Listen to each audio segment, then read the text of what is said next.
네, 오늘 시장에 뜨거운 관심을 받고 있는 종목 저희가 탑7을 선정해봤습니다. 장 막판에 신라젠을 비롯한 바이오주가 일단 갑자기 급락으로 전환됐고요.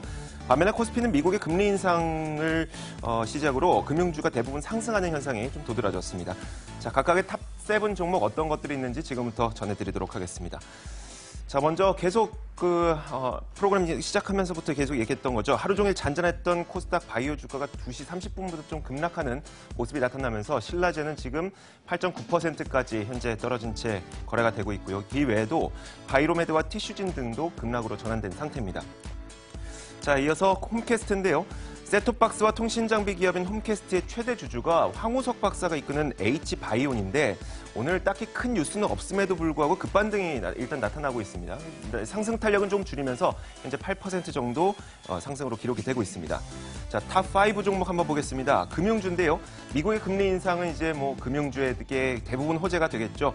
금리를 올리는 것과 함께 증권주가 상승하면서 또 보험주, 은행업종 대부분 이제 상승하고 있습니다. 하나금융지주가 가장 크게 오르고 있고요. 자, 이어서 애경산업 살펴보겠습니다. 오늘 처음 코스피 시장에 입성하게 된 애경산업인데요. 애경그룹에서 생활용품을 다루고 있는데 화장품 사업이 중국에서 성장할 것이란 기대감이 있다고 합니다. 이와 함께 공모주가는 29,100원이었는데 거기에서 훨씬 높은 32,650원에 거래가 되고 있습니다. 탑3 종목인데요. OCI입니다.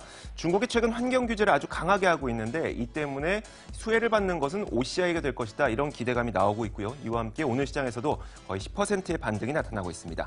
자, 삼성바이오로직스 볼게요. 코스닥 시장에서는 바이오주가 별로 좋지 못하지만 삼성바이오로직스는 여전히 좋은 모습이 나타나고 있습니다. 3개월 만에 거의 급등세가 이어지면서 10조 원의 시가총액이 상승하는 그런 효과가 나타났는데 오늘은 47만 6천 원 선까지 올라간 채 거래가 되고 있습니다. 마지막으로 탑1입니다. 사막 콘덴서인데요. 적층 세라믹 콘덴서라고 하는 MLCC, 이게 공급 부족으로 인해서 가격이 인상될 것이라고 시장에서 기대가 되고 있습니다. 이와 함께 국내 몇몇 증권사에서 투자 의견을 좀 높이고 있어서 사막 콘덴서가 크게 오르고 있습니다. 5% 상승하면서 47,800원에 거래가 되고 있습니다. 자, 이 종목들이 왜 오르고 왜 내렸는지 저희가 한번 이야기를 나눠보도록 하죠. HL인베스트 한용희 대표 나와 있습니다. 어서 오세요. 안녕하세요. 네, 제가 방송하는 동안 계속 좀 찾아보셨죠? 바이오 왜 이런지. 예. 간단하게 좀 찾은 거 있으신가요? 아직까지는 정확히 없고요. 네네. 네, 지금 신라젠 보시면은 지금 증권사 매수 창구에서 이탈을 한 시간이 한 14시 20분에 이탈을 했었는데 네네. 사실 특이하게 물량을 많이 쏟아낸 거는 아니에요. 아니었어요? 예. 특히나 제넥신이나 바이로메드나 이런 종목들도 낙폭이 굉장히 큰데 네. 지금 보니까 모건 쪽에서 나온 물량을 크진 않더라고요. 그대로 해봤자 한 5천 주 정도 이탈이 됐는데 이걸 갖다가 시장 그렇죠. 자체를 5% 이상 급락시키는 아니라고 생각을 하는데 지금 국내 증권사를 저는 못 찾아봤어요. 지금 몇 분 동안에 좀 외국계 증권사만 찾아봤는데 네네. 그 이유는 아까 말씀드린 대로 소문에 의한 부분들이 있는데 네. 외국계 펀드들이 이제 바이오 섹터 중심으로 바스켓 아웃을 했다라든지 그런 부분들이 있는데 아직까지 정확히 밝혀진 네네. 것은 아니다. 알겠습니다. 저희가 바이오주는 좀 내일까지 좀 지켜봐야 될 것 같습니다. 그래야 좀 제대로 된 분석이 나올 것 같고요. 자, 종목 한번 보겠습니다. 사막 콘덴서 한번 볼 텐데, 자, 사막 콘덴서가 적층 세라믹 콘덴서, MLCC, 이게 일단 뭔지부터 알아야 될 것 같아요. 우리가 반도체라든지 아니면은 전자기기들, 네네. 우리가 쓰는 스마트폰이라든지 요즘에는 이제 자동차에 이제 디스플레이라든지 그런 부분에 대해서 이제 MLCC라고 이게 전자기기가 전류가 흘러가잖아요. 네네. 근데 전류가 너무 많이 흘러가도 안 되고 너무 적게 흘러가도 안 돼요. 왜냐면은 전류를 너무 많이 흘려보내면은 이게 충격이 생겨가지고 고장나 버릴 수도 있잖아요. 네네. 적정한 전류를 내보내야 되는데 이 댐 역할을 한다라고 보시면 돼요. 그래서 물이 전류라고 했을 때 적층 세라믹 콘덴서가 이 전류를 보관을 하고 있다가 네네. 일정 부분 계속해서 보내준다. 그러니까 모든 전자기기와 전기차에도 다 들어갈 수 있는 거라는 거죠? 그렇죠. 근데 이게 요즘에 공급 부족으로 가격이 올라가고 있어요? 왜냐면은 우리 스마트폰 많이 쓰고 네. 요즘에 인공지능 스피커라든지 네네. 아니면은 IoT라든지 아니면은 정말 사물 인터넷이라든지 많이 쓰잖아요. 특히나 들어가죠. 자율주행차라든지 네네. 그런 부분에서 이 MLCC가 굉장히 중요하거든요. 만약에 전류를 잘못 흘러 보냈다가 갑자기 자율주행차가 급발진을 해버려요. 네네. 그럼 이게 문제가 될 수 있기 때문에 이 적층 세라믹 콘덴서가 상당히 중요한 부분들인데 이 부분들이 특히나 전자기기들이 상용화가 되다 보니까 이 적층 세라믹 콘덴서의 수요도 지속적으로 증가하고 있다라고 보시면 돼요. 그럼 사막 콘덴서와 MLCC와의 관계요. 그러니까 뭐 사막 콘덴서가 주로 생산하는 게 이제 MLCC라는 거죠. 특히나 이제 주로? 네. 전장 사업에서 자동차 전장 산업에서 MLCC를 생산을 하고 있는데 그 요즘에 보시면은 뭐 자율주행차라든지 아니면은 전기차로 되면서 뭐 카인포테이션이라고 많이 네네. 들어보셨을 거예요. 그 부분들에 대해서 MLCC가 예전에는 10개가 들어갔으면 지금 뭐 100개, 200개가 들어가는 수준인데 네. 이 부분들에 대해서 수요가 계속적으로 증가를 하고 근데 공장은 한정돼 있고 그렇기 때문에 가격은 자연스럽게 올라갈 수밖에 없다. 지금 그리고 사막 콘덴서 같은 경우는 용인 공장 보시면은 가동률이 거의 90%가 넘어가고 있어요. 풀가동이네요, 거의. 거의 풀가동이라는 거죠. 뭐 휴일까지 합치면은 거의 풀가동인데 그만큼 이 MLCC를 생산하는 능력이 상당하다라고 보시면 돼요. 그런데 이제 네. 주가를 보더라도 꽤 많이 올라왔어요. 그런 기대감도 다 반영하고 있지 않나 싶은 궁금증이 있어서 주가 전망은 어떻게 보십니까? 사실 뭐 지금 상당히 1년 동안 내내 오르고 작년 내내 오르고 네. 주가 잠깐 조정받았다가 지금 거의 연일 상승하고 그렇죠. 있는데 사실 이 부분들에 대해서는 실적을 비교해 봤을 때 그렇게 너무 걱정을 안 하셔도 된다라고 말씀드리고 그렇게 싶어요. 많이 올라온 건 아니다. 네, 그렇게 많이 올라온 건 아니다. 왜냐면은 MLCC 시황 자체가 이제 뭐 어느 정도 1년 정도 성장기에 있는데 지금 아직 성숙기에 가려면은 먼 시황이에요. 그렇기 때문에 MLCC 시황 뭐 이제 자율주행차 우리 지금 누가 주변에 보시면은 실제로 쓰시는 분들이 아직 어디 안 있어요? 타죠. 네. 아직까지 성장을 그렇게 크게는 안 했다는 거죠. 그렇기 때문에 사막 콘덴서 지금 많이 올라왔더라도 지금 뭐 47,000원 구간이면 충분히 상승 여력은 있다라고 말씀드리고 무슨 말인지 알겠습니다. 자, 이어서 삼성 바이오로직스 한번 살펴보도록 하겠습니다. 코스닥 시장의 바이오와 다르게 삼성 바이오로직스는 그래도 계속 좋은 모습이고요. 그러다 보니까 오늘도 거의 4% 가까이 상승. 제가 앞서 말씀드린 것처럼 3개월 만에 시총이 10조 원이 늘어났어요. 계속 좋은데 그 이유가 있죠. 그렇죠. 뭐 오늘 나온 부분들에 대해서는 사실 CMO가 수요가 증가함에 따라서 이 공장의 BEP가 손익분기점이 좀 빨리 도달할 것이다. 그럼 이 공장이 또 풀가동되면은 3공장까지 BEP가 완전히 좀 돌아질 수 있는 가능성이 높다라는 거죠. 한글로 말씀해 주시죠. 웬만하면. 손익분기점이. 네. 네. 그렇기 때문에 이 CMO 지금 삼성바이오로직스는 세계 최대 위탁 생산 업체, 그러니까 의약품을 위탁 생산하는 게 CMO라고 하는데 네네. 이 위탁 생산에서 36만 리터를 생산할 수 있는 가장 큰 공장을 보유하고 있기 때문에 뭐 어느 대형 뭐 제약사들은 계약을 하고 싶어 하는 거죠, 이제. 네네. 그렇기 때문에 삼성바이오로직스는 그 부분에서 모멘텀이 있고 그다음에 제가 보는 부분들은 사실 삼성바이오 에피스에 대한 부분들도 있어요. 근데 네네. 오늘 시장에서는 삼성바이오로직스의 위탁 생산으로 올라가는 부분들이 있는데 삼성바이오 에피스가 갖고 있는 파이프라인에 대해서 지금 뭐 유방암 치료제 온트루잔트 같은 경우는 유럽에 출시를 하고 판매까지 한다라고 하면은 지금 상황에서 삼성바이오 에피스의 지분 50% 플러스 한 주를 더 갖고 있기 때문에 네네. 여기에 대한 가치도 같이 상승할 수 있고 그다음에 제가 보는 거는 장기적으로 그거예요. 이게 저는 좋아요를 좀 드리고 싶은 게 네네. 삼성바이오로직스가 외국계 바이오젠이라는 신약 개발 회사가 있어요. 네네. 이 관계가 굉장히 친밀한데 네. 바이오젠이 지금 개발하고 있는 그 알츠하이머 치료제 그 아두카누맙이라는 네네. 신약 제약이 있어요. 네. 근데 이게 사실 알츠하이머 같은 경우에는 임상 실패 확률이 99.6%예요. 거의 다 실패하신다라고 보면 돼요. 네네. 지금 현재 알츠하이머를 발견하고 100년 동안에 지금 임상을 한 게 한 400개가 넘어가는데 네. 그 중에서 성공한 게 아무것도 없어요. 근데 지금 아두카누맙 같은 경우에는 지금 3상같이 진행을 하고 있거든요. 네네. 만약에 3상 끝나고 성공적으로 결과 발표하고 이제 판매가 된다라고 하면은 우리 주변에 사실 치매 환자들 얼마나 많아요. 네. 그 수요를 다 할 수 있다. 그러면은 바이오젠과 친밀 관계가 있는 삼성바이오로직스 위탁 생산을 할 수 있다라는 거예요. 쪽에서 생산하게 될 거다. 그렇죠. 네, 네. 이 수요가 어마어마할 수 있다라고 저는 보고 있기 때문에 삼성바이오로직스 좋아요 한번 드리고 싶습니다. 네, 알겠습니다. 자, 이어서 저희가 다음 종목 OCI 한번 살펴보도록 하겠습니다.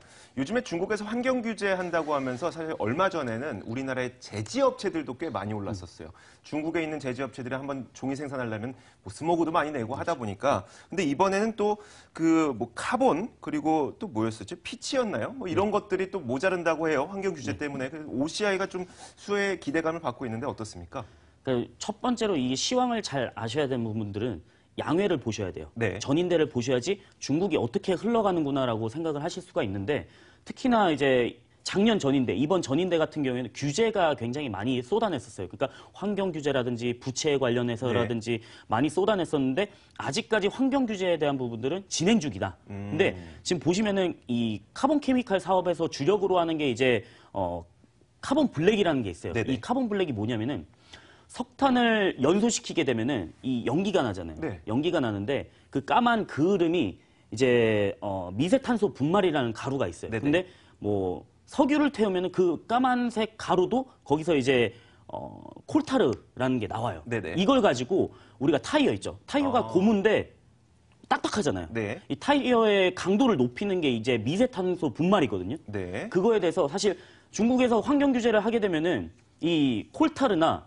아니면은 이 그 석유를 태워가지고 하는 부분들에 대해서 어느 정도 공급을 규제한다는 것이죠. 그러면은 우리가 반대로 봤을 때 OCI가 생산하는 카본 블랙에 대해서 가격이 상승할 수가 있겠구나라고 예측을 하는데 사실 제가 여기 오기 전에 주식 담당 그 IR 담당자랑 통화를 했어요. 네네. 근데 그러면 카본 블랙이 차지하는 매출 비중이 어느 정도냐? 그러니까요. 중요하죠. 네, 어느 정도냐 했는데 20%라는 거예요. 꽤 많네요. 상당히 많다라는 거죠. 그리고 OCI 사업 부분을 잘 보시면은 사실 매출 비중이 28% 정도 돼요. 네. 뭐가요? 카본 케미칼, 네. 네, 부분이 사업 부분이 28% 정도 되는데 영업이익 부분에서 58%예요. 상당히 고수익 사업 부분이라는 거죠. 거의 60%를 이익으로 다 가져간다고요? 그렇죠. 그렇기 때문에 여기서 카본 블랙이 차지하는 비중이 높기 때문에 만약에 중국 시황과 연계가 됐을 때는 만약에 환경 규제가 나온다라고 하면은 이 부분에서 수익성 개선이 확실하게 이루어질 수 있다라고 말씀드리고 싶습니다. 네, 알겠습니다. 그래서 OCI에 대해서는 그러면 장기적으로 어떤 의견을 주시겠습니까? 어쨌든 그 태양광 폴리실리콘을 생산하는 업체이기 때문에 태양광 시장도 보셔야 되는데 그러니까요. 요즘에 태양광 시장 중국 쪽에서 좀 안 좋아가지고 폴리실리콘 가격이 좀 내려왔어요. 근데 이게 좀 어느 정도 바닥을 형성하고 있거든요. 네네. 그렇기 때문에 지금 한 가지 정말 긍정적인 부분들은 카본 케미컬 부분인데 만약에 폴리실리콘이 어느 정도 올라와 준다라고 하면은 저는 이거는 완전 좋아요인데 지금 당장은 조금 글쎄요. 태양광 사업에 대한 네. 불확실성 때문에 일단 글쎄요를 주시겠다. 네, 그렇습니다. 그래도 카본 블랙 네. 그 사업은 일단 좋다. 그렇습니다. 알겠습니다.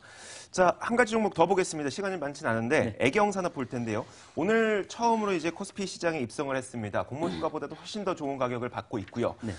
이건 어떻게 보십니까? 애경산업은요? 애경산업 같은 경우 우리 2080 치약을 많이 아시죠? 네. 2080 뭐 칫솔도 있고 그거에 대해서 많이 아실 텐데 네. 뭐 스파크라는 세제도 있어요. 그거에 대해서 많이 네, 아실 네. 거예요. 그래서 어쨌든 두 가지로 나눠집니다. 애경산업 같은 경우 화장품 사업하고 이제 생활용품 사업에 나눠지는데 이제 생활용품 사업이 거의 뭐 60% 이상 차지를 해요. 네. 대부분 많이 차지하는데 오늘 이런 신규 상장 종목 같은 경우는 사실 변동성이 커요. 크기 때문에 지금 당장 주가 부분에서는 뭐 시초가 대비해서 한 20% 올라왔지만은 부담스러운 부분이에요. 근데 이 기업 가치를 놓고 따졌을 때 지금 국내 생활용품 시장 규모 따지고 보면은 한 3.6%로 지속 성장한다라는 보고서들이 있거든요. 네. 그러면은 이 저성장 국면은 아니에요. 그리고 이 내수 소비가 사실 굉장히 많이 차지해요. 그러면은 우리가 어느 정도 이 생활용품이나 아니면 화장품을 소비하기 위해서는 소비 심리가 살아나야 되는데 네네. 재작년에 있었던 탄핵 정국 이후에 사실 소비 심리가 100포인트 이상 계속적으로 유지가 되고 있어요. 네네. 그렇기 때문에 만약에 소비 심리가 계속적으로 살아난다라고 했을 때 애경산업의 주가도 당연히 올라갈 수 있거든요. 물론 이거는 그 선반영되기 때문에 이 주가는 나중에 오를 수도 있는 부분들이에요. 근데 자체적으로만 놓고 봤을 때는 안정성이 있는 사업을 영위하고 있기 때문에 좋다라고 말씀드리고 알겠습니다. 싶습니다. 안정성만 보고는 근데 주가 상승을 우리가 기대하기는 어려울 수도 있으니까요. 주가 전망은 어떻습니까? 지금 오늘 봉 하나죠. 네. 일봉 차트 하나인데 네, 지금 뭐 과거 주가가 없으니까 네, 그렇죠. 이제 뭐 오늘 일봉상으로 이제 나타내 드리자면은 사실 변동성이 클 거예요. 변동성이 클 텐데 저는 뭐 장기적으로 봤을 때는 좋아요입니다. 네. 안정성을 뭐 중시한다라고 하면은 근데 이게 또 한 가지 리스크가 있어요. 그 네. 가습기 살균제 파동이 한번 있었잖아요. 네네. 네. 그 애경산업이 예전에 판매한 가습기 메이트라는 제품이 사실 그 아직까지는 위해성 여부가 네네. 밝혀지지는 않았어요. 지금 SK케미칼하고 완전히 뭐 손해배상금 청구해서 너네 지급해라라고 하면은 이거에 대한 부분들도 리스크가 있기 때문에 네. 비중을 높이시는 마셔라라고 말씀드릴게요. 네, 알겠습니다.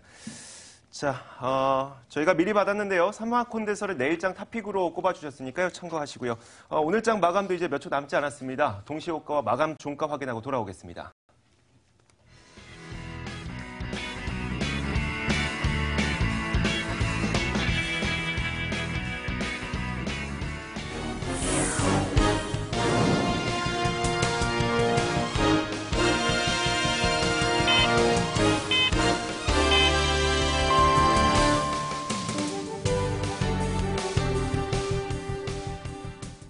네, FOMC 불확실성이 해소되면서 우리 시장 오늘 양시장 모두 반등하면서 출발했습니다. 동시효과 지수 한번 확인해 보시죠. 코스피 지수 장 후반 들어서 다시금 올라오고 있습니다. 지금 2,495선에서의 흐름 나타내고 있고요. 코스닥 지수 지금 하락폭 키워나가고 있습니다. 장 후반 들어서 지금 하락 전환해서 1% 넘게 하락하며 870선에서 마무리할 것으로 나타나고 있습니다. 오늘 시총 상위주들의 흐름도 함께 체크해 보시죠. 대형 IT주들의 다시금 매수세가 유입되는 움직임 나타나고 있는데요. 삼성전자와 SK하이닉스 강세로 마감할 것으로 나타나고 있고요. 이외 셀트리온 현재 시간 0.64% 하락폭 키워나가고 있고요. 오늘 현대차도 1.29% 하락세 나타내고 있습니다. 코스닥 시총 상위주들도 빠르게 한번 짚어보도록 하겠습니다. 제약바이오 업종 지금 장 후반 들어서 일제히 하락세 나타내고 있습니다. 특히나 신라젠 9%대 급락세 보이며 11만 3,300원 기록하고 있고요. 메디톡스는 계속해서 오름세 유지하는 가운데 바이로메드도 4.61%로 하락폭 확대하는 움직임 나타나고 있습니다. 이외에 현재 시간 CJ ENM은 0.78% 강세 나타내면서 지금 9만 원 선에 거래되고 있습니다. 지금까지 동시효과 상황이었습니다.